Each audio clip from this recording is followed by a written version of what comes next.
Hello friends, hope you are good. This is your lecture number 9 of unit number 3rd, that is air conditioning system.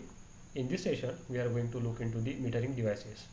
There are two devices are included in your syllabus. The first one is thermostatic expansion valve and another one is fixed orifice tube. So let's get started with this session and we'll see these two devices in detail. So if you recall from previous lectures, as you know that there is 5 essential parts of this vapor compression refrigeration system: the compressor, condenser, receiver, expansion valve and the evaporator. So out of this, the fourth one, the expansion valve, it is a metering device. Okay, so if you talk about the metering devices, it is a component that drastically reduces the temperature and the pressure of that fluid. Okay, this fluid may be a air or it may be a liquid, whatever it may be. Okay, so for this purpose it may be a refrigerant. Okay तो आपका इस system में क्या flow हो रहा है, कौन सा फ्लूइड फ्लो हो रहा है, वो हो रहा है रेफ्रिजरेंट. ओके, तो ये क्या करता है, मीटरिंग डिवाइसेस आपके टेम्परेचर को और प्रेशर को रिड्यूस कर देता है. Okay, before going to the evaporator. तो आपका इवेपोरेटर जब कूलिंग इफेक्ट देगा उसके पहले क्या है, इस रेफ्रिजरेंट को आपको कूल डाउन करना पड़ेगा, इसका प्रेशर कम करना पड़ेगा. ओके, तो उसी के लिए ये मीटरिंग डिवाइसेस यूज़ किए जाते हैं. तो इसके अलग अलग टाइप्स है. कैपिलरी ट्यूब होता है, फिक्स मीटरिंग होता है, या फिर TXV होता है, यानी कि thermal expansion valve, TXV. Okay, तो ये जो कैपिलरी ट्यूब है ना, ये आपके जनरली डोमेस्टिक जो रेफ्रिजरेंट होता है, डोमेस्टिक रेफ्रिजरेशन सिस्टम आपका फ्रिज जो होता है उसमें ये कैपिलरी ट्यूब यूज़ की जाती है. और जो ऑटोमोबाइल सिस्टम होती है उसमें स्पेसिफिकली TXV यानी कि थर्मल एक्सपांशन वाल्व यूज़ किया जाता है. तो आइए देखते हैं नेक्स्ट स्लाइड में TXV क्या होता है.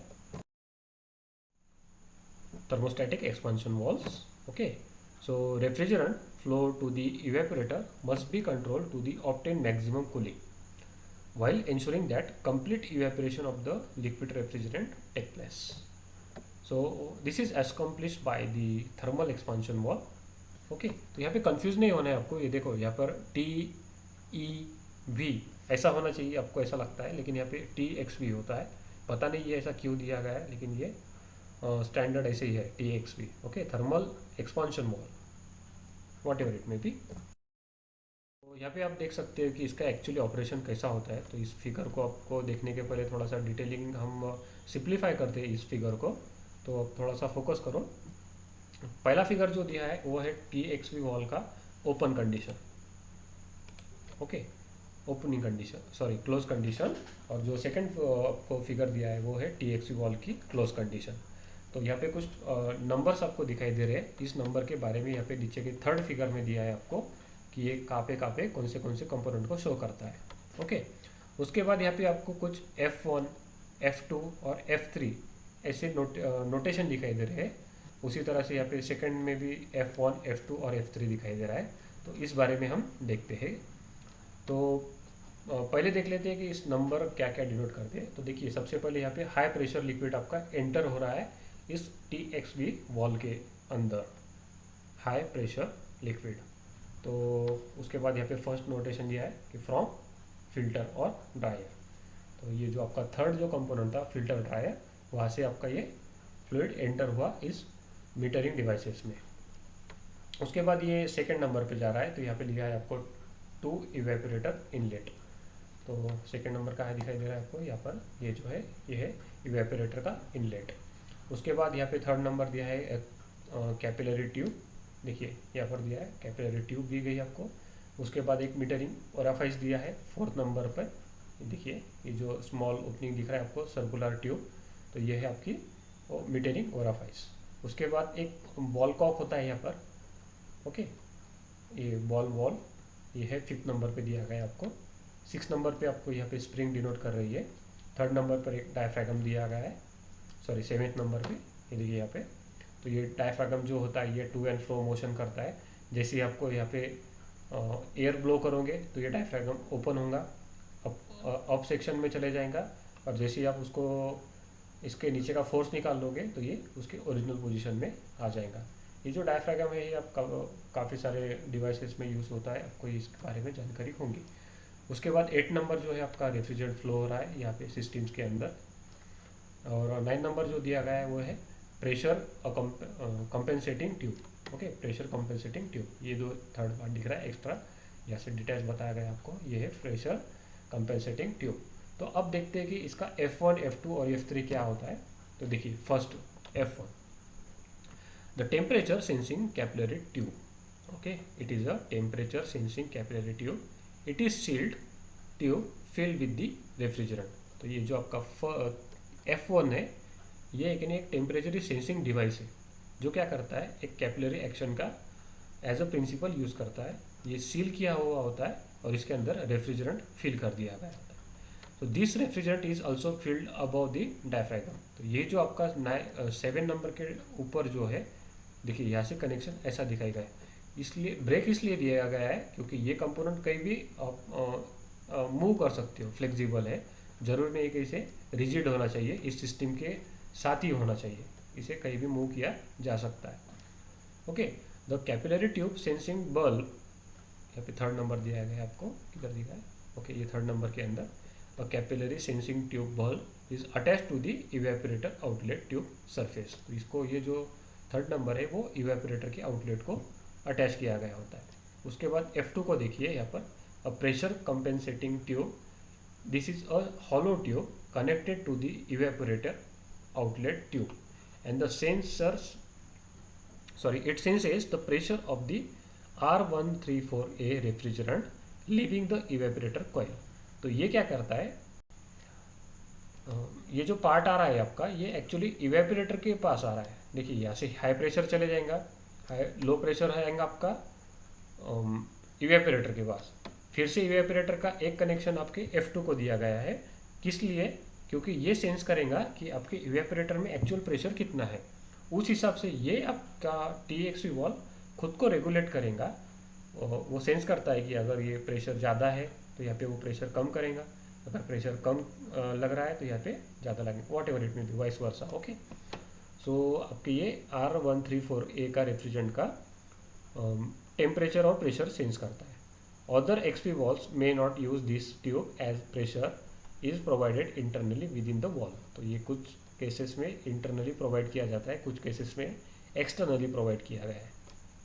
उसके बाद F3 के बारे में देखिए, a pressure spring that, sorry, this spring is located under the ball wall 5। Okay, तो देखिए F 1 2 3 ये तीनों जगह पे जो मेंशन किया है, एक्चुअली यहाँ पे कोई ना कोई प्रकार का फोर्स अप्लाई हो रहा है।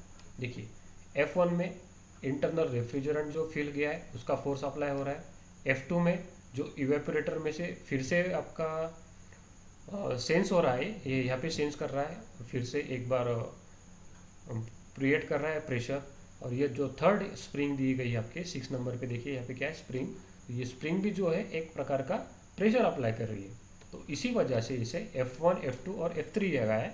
तो ये तीनों का भी प्रेशर का थ्रू आउट साथ में कॉम्बाइन में सेंस किया जाता है, और उसी हिसाब से ये जो बॉल का वॉल्व है ये अप या फिर डाउन होता है। समझ में आया आपके, इस तीनों प्रेशर के हिसाब से ये जो बॉल है यहाँ पे ये अप एंड डाउन मूवमेंट करता है। मान लीजिए अब ये अगेंस्ट स्प्रिंग कॉइल के ऊपर चले गया, तो आपका ये जो हाई प्रेशर लिक्विड आ रहा है ये यहाँ से 2 नंबर से, यानी कि इवेपोरेटर के इनलेट को पास हो जाएगा, इवेपोरेटर इनलेट को पास हो जाएगा, मतलब आपका ये फ्लो ऐसे जाके यहाँ से आउट हो जाएगा, लेकिन उसका प्रेशर जो है कम होगा, हाई प्रेशर नहीं होगा, प्रेशर कम होगा। प्रेशर कम होने की वजह से ऑटोमेटिकली उसका टेम्परेचर भी कम ही होगा as compare to the inlet conditions. Okay, तो आप ये कंडीशन सेकंड फिगर में देख सकते हो। देखिए यहाँ पे हाई प्रेशर लिक्विड अंदर चले गया।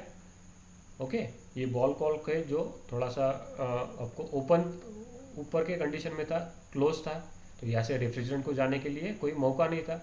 अब ये क्या हो गया, डाउन हो गया, क्योंकि ये जो डायफ्रागम है ये डाउन हो गया। क्यों डाउन हुआ, क्योंकि ये F3 के तरफ से एक प्रेशर यहाँ पे अप्लाई हुआ। अब समझ में आया आपको, F3 से जैसे ये रेफ्रिजरेंट का बैक प्रेशर क्रिएट हुआ, ये डायफ्रागम डाउन हो गया, इस वजह से ये जो सिस्टम है बॉल कॉक की ये नीचे चलेगी। अब यहाँ से जो हाई प्रेशर लिक्विड जो आ रहा है, रेफ्रिजरेंट जो आ रहा है, उसे जाने के लिए वे मिल गया, तो वो यहाँ से पास हो जाएगा लो प्रेशर बना के। किधर पास हो जाएगा? इवेपोरेटर के पास। तो ये होता है basic function T X V valve का। तो यहाँ पे क्लोज कंडीशन और ओपन कंडीशन आपको दोनों तरह से बहुत अच्छी तरह से पिक्चराइज की गई है। ओके, तो इसका जो डिस्क्रिप्शन है मैंने आपको ऑलरेडी आपके क्लासरूम पे एक नोट्स प्रोवाइड की है आपको, उसमें इसका काफ़ी सारा डिस्क्रिप्शन आपको दिया गया है।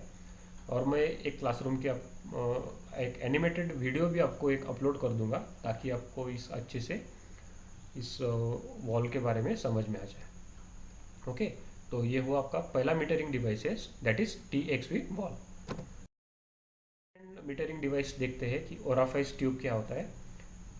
अगर आपका TXV वॉल इस सिस्टम में नहीं यूज़ किया जाता है तो हो सकता है वहाँ पे ओराफाइज ट्यूब यूज़ किया गया होगा, जैसे कि आपके डोमेस्टिक रेफ्रिजरेटर में कैपिलरी ट्यूब की यूज़ किया जाता है। ओके, तो ये आप इस फिगर में इसका देख सकते हो कि कैसे कंस्ट्रक्शन होता है। देखिए यहाँ से कंडेंसर से आ रहा है, इस कंडेंसर के बीच में एक ड्रायर और रिसीवर भी होगा। ठीक है, ये बात तो यहाँ पे स्किप करी गई है, लेकिन इसमें ध्यान रखना कि ये कंडेंसर से आ रहा है, इसका मतलब ये ड्रायर और फिल्टर होके ही आ रहा है। ओके, तो यहाँ से आपको एक कुछ अलग अलग तरीके की ओपनिंग्स दिखाई दे रही है। तो यहाँ पे एक आपको एक बड़ा डायमीटर दिख रहा है, उसके बाद यहाँ पे एक छोटा डायमीटर दिखाई दे रहा है, और यहाँ से आउट जा रहा है जो कि इवेपोरेटर के पास जा रहा है, मतलब इवेपोरेटर के इनलेट के पास। तो इसके बीच में कुछ फाइन मेश और फाइन फिल्टर्स दिखाई दे रहे हैं आपको। ओके, तो यहाँ से ये ऑटोमेटिकली फिल्टर हो रहा है। तो अब यहाँ पे आपने मेश और कुछ फिल्टर्स दिए गए हैं, तो हो सकता है आपके सिस्टम में ड्रायर और फिल्टर की ज़रूरत ना हो। ओके, तो इट मे बी प्रेजेंट और it may be absent, because आपके ओराफाइज ट्यूब इसे ऑलरेडी एक फाइन मेश के थ्रू फिल्टर करवा रहा है इस रेफ्रिजरेंट को। ओके, तो यहाँ से ये पास हो रहा है through this fixed small diameter. It is made up of a bronze tube, so basically it is providing restriction to this liquid. So as you provide some restriction, it drops the pressure over here. तो यहाँ से आपका फिर pressure drop होने की वजह से आपका जो लिक्विड है वो लो प्रेशर में चला जाएगा। लो प्रेशर में जाने की वजह से लो टेम्परेचर पे चला जाएगा, और वो लिक्विड आपका फ्लो किया जाएगा इस इवेपोरेटर के पास। Okay, so at the orifice tube, the R134A is forced to flow through the fine restriction, that is called as the orifice. This causes a pressure drop and the temperature drop in the system R34A entering the evaporator. Okay, तो आपको इसका जो description है, फिर से मैंने वही previous slide में बताया आपको कि आपके क्लासरूम पे मैंने इसकी नोट्स आपको प्रोवाइड कर दी गई है। तो ये रहे आपके आज के दो इम्पोर्टेंट मीटरिंग डिवाइसेस। सो इस लेक्चर के बारे में अगर आपको कोई भी डाउट होगा, so please feel free to ask any doubts. Okay, till then will stop here.